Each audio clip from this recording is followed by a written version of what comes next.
Yo, what is going on, gamers? It is your boy Chris here, aka ChrisThatGamer. Today, guys, I'm bringing you yet again another episode of CWL recap. And today, guys, we are going to be talking about all of the roster changes that went down the last couple of weeks that happened last year leading up to CWL New Orleans. New Orleans is literally this weekend. I cannot wait. It is going to be freaking amazing. Hopefully, you guys are as excited as I am. We have a lot of changes and a lot of things happening in the competitive Call of Duty scene. So without further ado, let's get straight on into it. So the first roster change I wanted to talk about was the Era organization. Now, in the first episode of the CWL recap, they had a team which consists of Proofy, Rallied, Dito, and they were looking for one since they dropped their last teammate.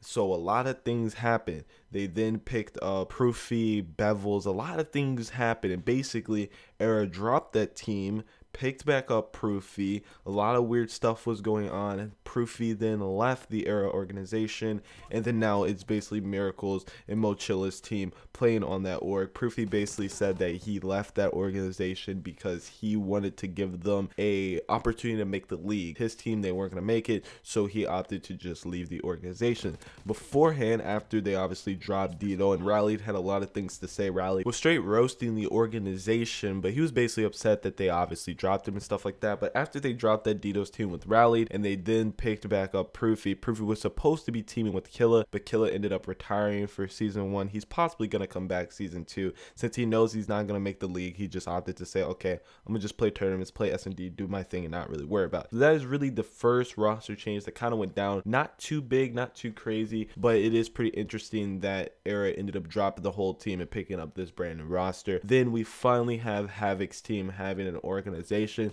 They have now joined In Control headquarters literally like 2 days before the event. So super cool that they finally have an org that they could rep at NOLA. Hopefully they go to the event and do some amazing things. That's what I want to see for these 4 players. So let's get into the big roster changes. So as you guys know, if you did watch the first episode of the CWL recap, we had 4 new players that literally just made a team together because some bad things happened. So Ricky, off of the old Next Threat team that was teaming with Censored, left that team and ended up teaming with Decimate, Pharaoh, and Blastful, and that was going to be the 4 going into NOLA. Well, Blastful left the day of the roster locks for CWL NOLA to join Censor on E6. So E6 now consists of Censor, Blastful, General, and Dashy. It seems like Dashy and General and the whole E6 organization have come to an agreement with his contract, and it seems like he actually wants to play for the org now. I don't know if this is going to work out in Blastful's favor,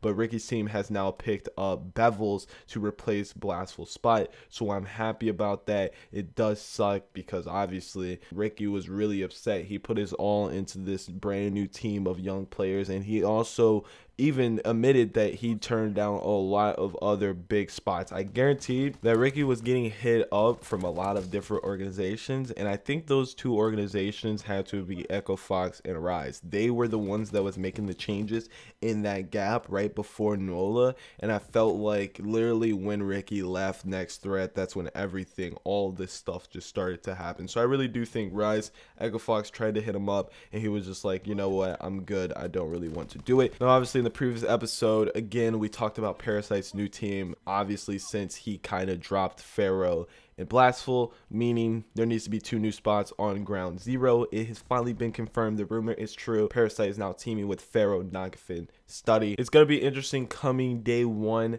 at CWL NOLA. And the last 2 roster changes we have is basically Echo Foxes and Rise Nations. We talked about in the first episode, there's a lot of rumors going around with Parasite's team, Rise, and all that stuff. So these rumors were in fact true. What basically happened, Rise did end up picking up Methods, and then they also picked up Gunless from Echo Fox, and then after they made those 2 changes, then Aqua then went to Echo Fox. So Rise Nation is now Looney, Methods, Gunless, and TJ Halley. And then if we're looking at Echo Fox's roster is now Saints, Facento, Aqua, and Assault. All I'm gonna say is I think this change worked in favor of Rise. I haven't really seen Echo Fox play a lot, but Rise ended up winning one of the 2Ks. I think they won the 2K on the 30th, which is really, really good for them. They ended up 3-1ing Optic Gaming. So it's looking like Rise is doing really well, but obviously they're gonna have to come to the event and do better than what they have been doing online since Call of Duty World War II has came out. They haven't really been having such good placing cutscenes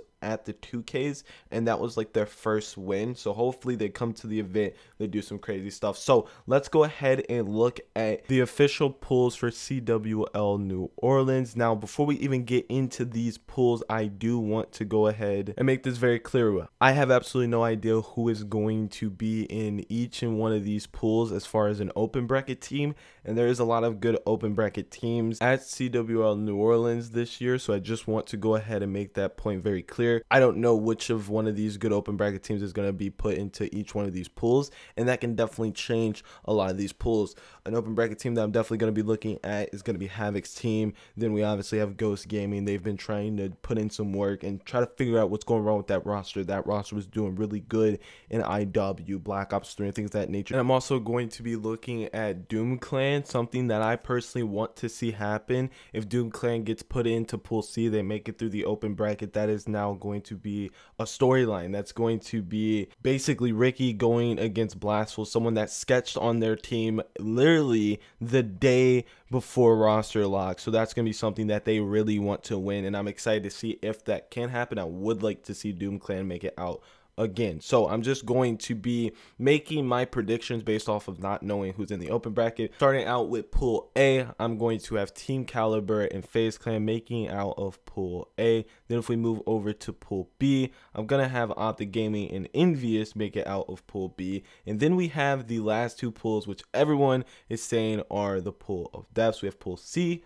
I'm going to go ahead and say E6 and Luminosity are going to make it out. These are some really good teams in this pool. We have Red Reserve, Riot's Nation, E6, Luminosity, a lot of great teams. I'm just going to say E6, Luminosity. I want to see Sensor do well, even though all of his teammates basically left him for next start. I still would like to see this team do well. Now we have Pool D. Splice, United, Echo Fox, Ground Zero, and then a potential really good open bracket team. This pool is already stacked with a lot of great teams. Splice, probably the best team in Europe right now.